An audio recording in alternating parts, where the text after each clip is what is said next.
Is unreal. Peace. Too many of us think it is impossible. Peace. Peace. Peace and freedom. Peace and freedom. Freedom and peace. Peace and freedom. Not peace at the expense of freedom, but both peace and freedom. Genuine peace, genuine peace. In a just and genuine peace. Means of assuring peace. World peace. World peace like community peace. A world of peace. Pursuing the paths of peace. The strategy of peace. For peace is a process. There is no single simple key to this peace. Universal peace and goodwill. Peace need not be impractical, and war need not be inevitable. We must therefore persevere in the search for peace. First, examine our attitude towards peace itself. I realize the pursuit of peace is not as dramatic as the pursuit of war, and frequently the words of the pursuers fall on deaf ears, but we have no more urgent task. I speak of peace, therefore, as the necessary, rational end of rational men.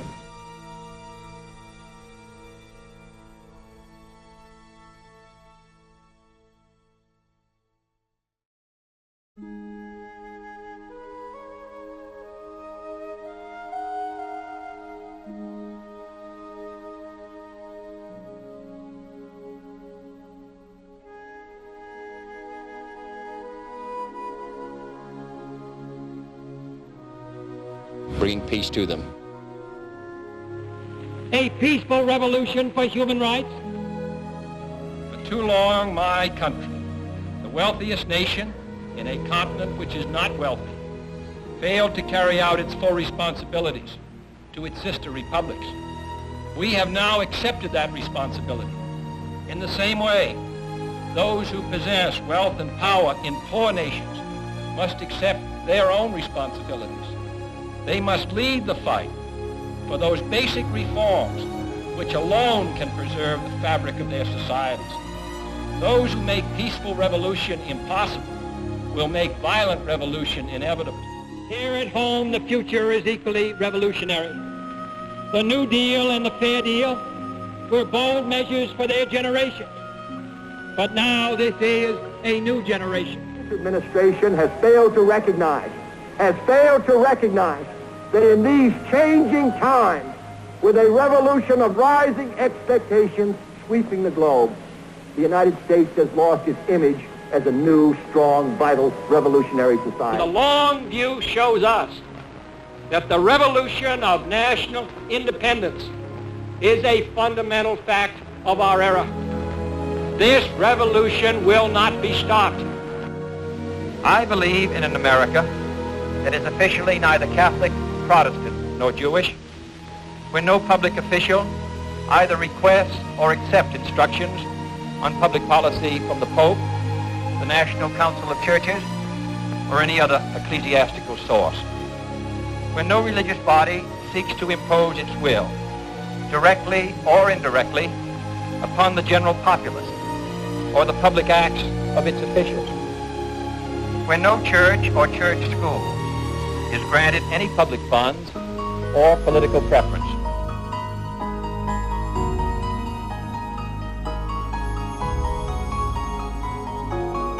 We need a permanent unemployment insurance program so that there are those who want to work and can't find a job will not be shifted and living on a marginal income without hope for themselves. These are things which other countries in Western Europe did 30 or 40 years ago. Great Britain, and we regard ourselves as a progressive society, had these provisions at the time of the First World War. And yet this is suggested as a most radical proposal. We have to, in the next 8 years, build as many school buildings as we built in our entire history. And yet, we have found it extremely difficult to secure support for this vital program. We cannot leave the 17 million people who have retired and who may become ill. If they have no money, under the legislation now on the books, they have a chance to receive some as indigents. But that is not the way we believe it should be done. And if their son happens to have some money in the bank, they do not qualify. And he goes and pays out, and it may break him at a time when he has responsibilities to his children. Why it is so difficult to secure passage of a minimum wage, paying somebody in interstate commerce $1 or $1.10 or 15 cents, I do not understand.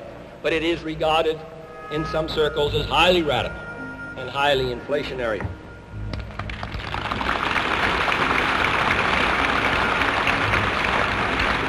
For the first time, unemployed men can retire at 62.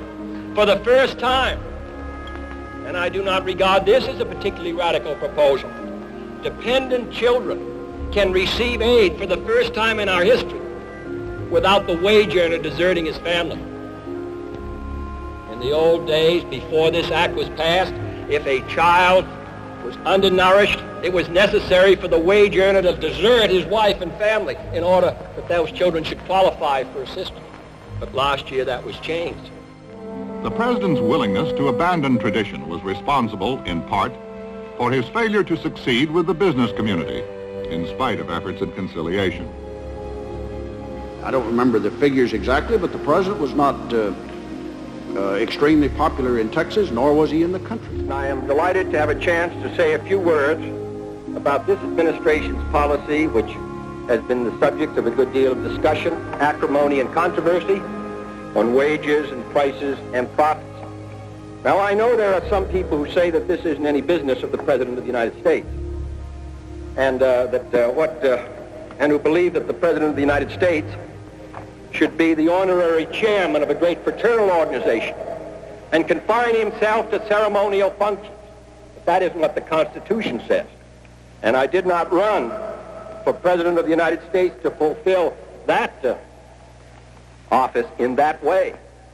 Harry Truman once said there are 14 or 15 million Americans who have the resources to have representatives in Washington to protect their interests. And that the interests of the great mass of the other people, the 150 or 60 million, is the responsibility of the President of the United States, and I propose to fulfill it.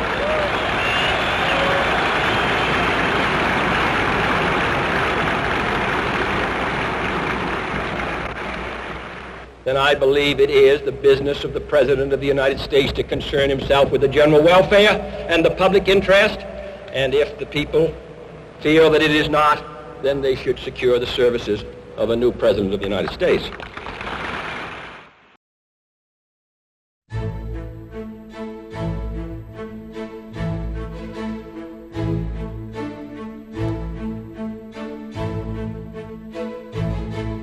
He was not all that popular in the country, and his popularity had diminished considerably, as a matter of fact. Businessmen are welcome at the White House, and I welcome the chance to address business meetings such as this. Not because I expect that it will necessarily affect the results of the elections, but I do think it can affect what this country does. He was characterized as being anti-business, and part of that was, I think, the result of his actions with respect to steel prices. The simultaneous and identical actions of United States Steel and other leading steel corporations increasing steel prices by some $6 a ton constitute a wholly unjustifiable and irresponsible defiance of the public interest.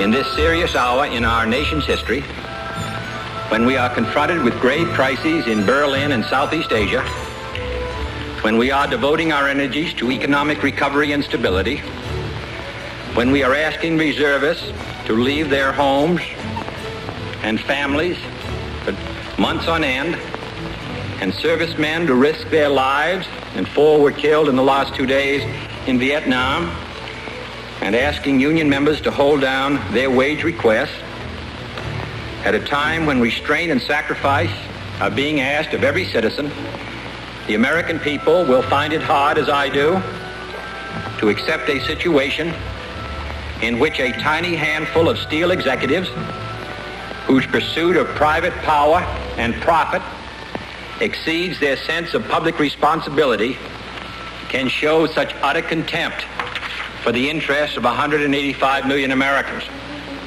A few gigantic corporations have decided to increase prices in ruthless disregard of their public responsibilities. Some time ago, I asked each American to consider what he would do for his country, and I asked the steel companies. In the last 24 hours, we had their answer.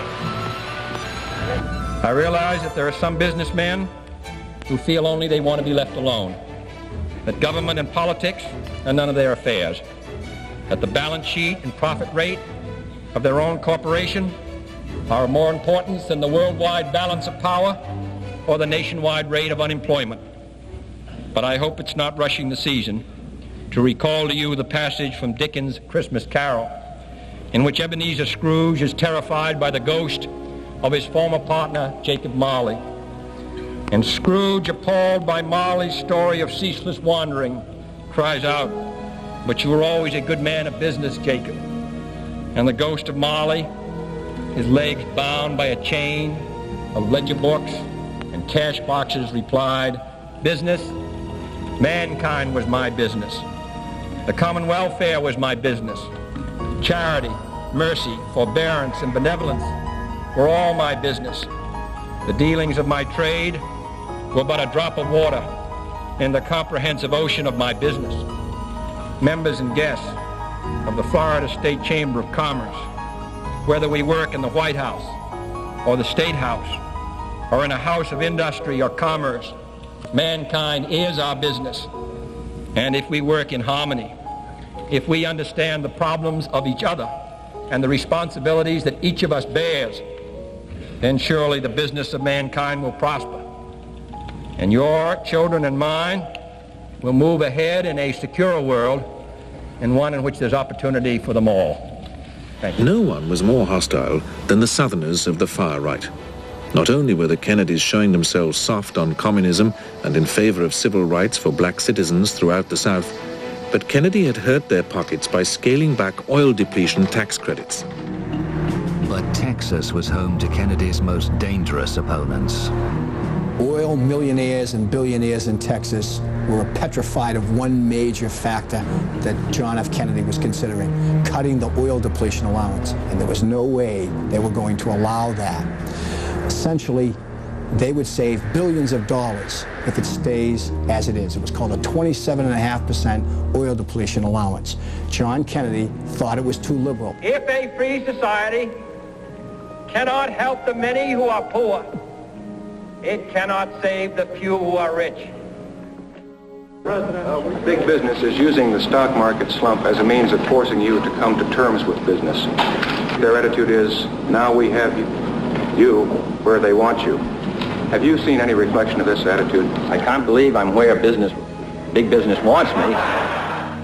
We are anxious to live in harmony with the Russian people. Communism in reality is not a political party. It is a way of life, an evil and malignant way of life. It reveals a condition akin to disease that spreads like an epidemic. And like an epidemic, a quarantine is necessary to keep it from infecting this nation. A warning to the American people not to fall into the same trap as the Soviets, not to see only a distorted and desperate view of the other side, not to see conflict as inevitable, accommodation as impossible, and communication as nothing more than an exchange of threats. No government or social system is so evil that its people must be considered as lacking in virtue. The hard reality of life in much of Latin America will not be solved simply by complaining about Castro by blaming all problems on communism or generals or nationalism.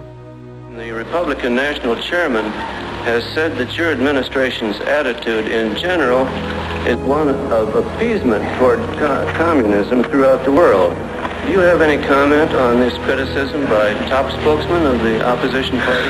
No, I don't. We can still hail the Russian people for their many achievements in science and space, in economic and industrial growth, in culture, in acts of courage. Among the many traits the peoples of our two countries have in common, none is stronger than our mutual abhorrence of war. Almost unique among the major world powers, we have never been at war with each other. And no nation in the history of battle ever suffered more than the Soviet Union in the Second World War. At least 20 million lost their lives. Countless millions of homes and families were burned or sacked. A third of the nation's territory, including 2/3 of its industrial base, was turned into a wasteland, a loss equivalent to the destruction of this country east of Chicago. Our primary long-range interest in Geneva, however, is general and complete disarmament, designed to take place by stages, permitting parallel political developments to build the new institutions of peace, that both sides begin anew the quest for peace. Before the dark powers of destruction, unleashed by science, engulf all humanity. It is therefore our intention to challenge the Soviet Union not to an arms race, but to a peace race. Let us call a truce to terror.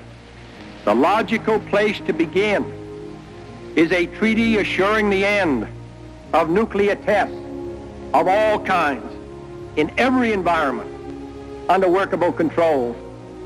We also proposed a mutual ban on atmospheric testing without inspection or controls in order to save the human race from the poison of radioactive fallout. Together we shall save our planet, or together we shall perish in its flames.